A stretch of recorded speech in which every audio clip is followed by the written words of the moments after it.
Nous traversons tous des moments difficiles et avons besoin du soutien des amis et proches pour pouvoir les surmonter. Mais il existe des cas où même le soutien des proches ne suffit pas à surmonter l'inévitable, surtout quand il s'agit de la fin tragique d'une personne, pire celle d'une maman. Et c'est là que le caractère miraculeux de l'histoire que nous vous relatons aujourd'hui prend tout son sens.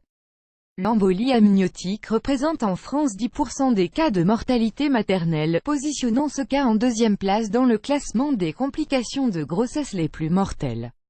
Les chercheurs pensent qu'elle est provoquée par l'entrée en contact du liquide amniotique avec les cellules et la circulation sanguine de la mère.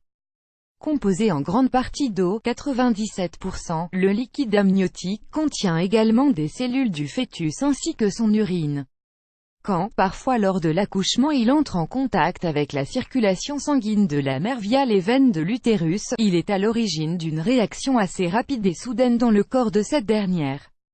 Le pronostic vital est alors engagé, ce qui a été le cas pour Mélanie Pritchard. Ce à quoi personne ne s'attendait a fini par se produire. Doug et Mélanie Pritchard, mariés depuis 3 ans, s'attendaient à une naissance tout en douceur pour leur deuxième enfant qui n'allait pas tarder à venir au monde. La grossesse de Mélanie s'était passée comme il se devait, mais une fois arrivée à l'hôpital, tout a complètement changé. Ad choice ES advertising red invented by TEADS. Ad choice ES advertising red invented by TEADS. En attendant le moment de l'accouchement, Mélanie a dit à l'une des sages-femmes que quelque chose n'allait pas. Elle avait une sensation d'étourdissement et de nausée. Les médecins ont alors essayé de trouver ce qui pouvait se cacher derrière cet imprévu, sauf que les diagnostics ne signalaient absolument rien d'anormal, que cela soit à son niveau, ou celui du bébé. Après, tout s'est enchaîné assez rapidement. La santé de Mélanie a dégringolé de manière dramatique et chaque moniteur de sa chambre d'hôpital s'est mis à biper frénétiquement. Le cœur de Mélanie avait lâché. La mère avait souffert d'une embolie amniotique, ce qui constitue un cas d'urgence rare lors des accouchements.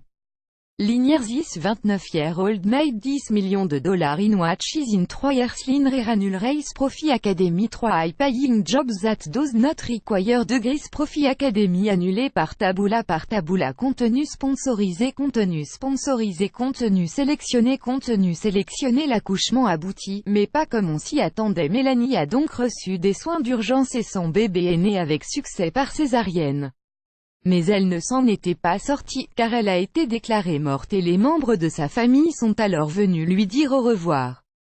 Les médecins ont dit que cette maman avait besoin d'une greffe de cœur ou de poumon et que même si elle survivait, elle souffrirait probablement de lésions cérébrales pour le restant de sa vie. Ad choice ES advertising red invented by TEADS. Ad choice ES advertising red invented by TEADS. Ils ont dit à Doug de se préparer à dire au revoir à sa femme. Il s'est alors penché sur elle pour lui faire ses adieux et lui donner un dernier baiser. Il lui murmure à l'oreille juste après, « Ne baisse pas les bras, batte-toi ». Le retour à la vie presque 24 heures après que Mélanie ait perdu connaissance, elle a rouvert les yeux. Son mari lui a alors montré une photo de leur fille, Gabriella, qui avait survécu contre toute attente pendant que Mélanie se battait pour sa vie. Il était difficile de décrire la joie que le couple pouvait ressentir. Ad choice ES advertising red invented by TEADS. Ad choice ES advertising red invented by TEADS. Quelques heures plus tard, Mélanie a pu se passer de la respiration artificielle. Et malgré tous les pronostics des médecins, elle n'avait besoin d'aucune greffe. Elle a même réussi à guérir sans le moindre traitement et il a suffi d'une semaine pour qu'elle retourne auprès de sa famille comme si de rien n'était. Sa guérison était un miracle. Le fait même qu'elle soit encore vivante est un miracle, dit Doug Pritchard.